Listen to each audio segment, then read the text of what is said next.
Hi there everyone. I've got a frumpy reading sweater on today. I got a nice glass of cold water. So it must be story time. Get yourself settled.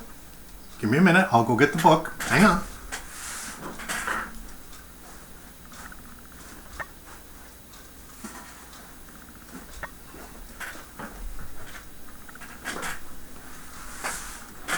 Let me get my reading glasses here.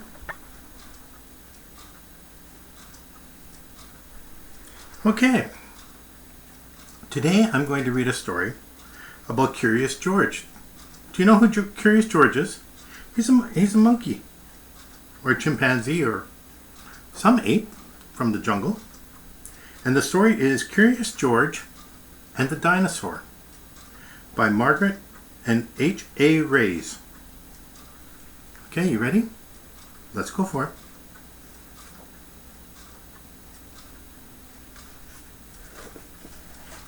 Jimmy's class was taking a field trip to the museum, and George was going along. "We're glad to have you, George," said Mr. Chaucer, the teacher, "but don't get into any trouble." At the museum, Mr. Chauncey began to explain one of the displays. "These rocks are millions of years old." The students weren't listening. "This is boring," said a student. "It sure is," said another. "When is lunchtime?" asked a third. George wandered off. He didn't find the rocks very interesting either.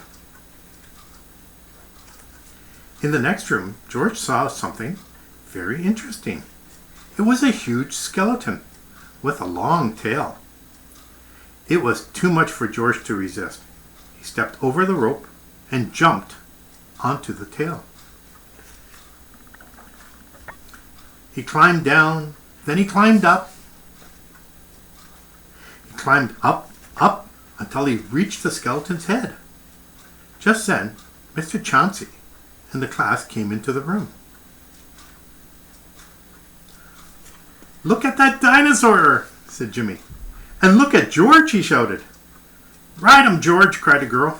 The guards heard the noise. "Get down from there," ordered one of them. "I'm going to get the director," said the other. George was scared. "Is that how they rode dinosaurs in the old days?" a girl asked Mr. Chauncey. "Well, no," he said. "Tell us more about dinosaurs," someone said. George was curious. What was a dinosaur? "Well," said Mr. Chauncey, "the earth was once full of huge creatures like this." Suddenly the director of the museum came charging in. "What's this about a monkey on our dinosaur?" he asked. "Guards, get that monkey down before he causes any damage," he ordered. Poor George. There he was on top of a dinosaur, and no place to hide. "Just a minute," said Mr. Chauncey. "George was a great help to me. He got the children interested in dinosaurs." "We wouldn't have listened," said the boy. "It's so interesting," said another. "I want to come back again," said a girl. "Well," said the director, "I can see that our dinosaur isn't damaged. We'll forgive him this time." "You can come down now, George," he called. "Hooray!" the students shouted. Mr. Chauncey said, "I have to thank you for making this visit an interesting one, George. But next time, promise not to ride the dinosaur."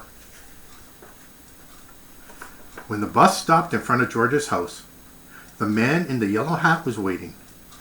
"I'm glad to see you, George," he said. "I hope you kept out of trouble today." The end. I like the Curious George books. They're fun. Now, you have a good day. Take care of each other. Take care of yourself. And I'll talk to you tomorrow. Bye now.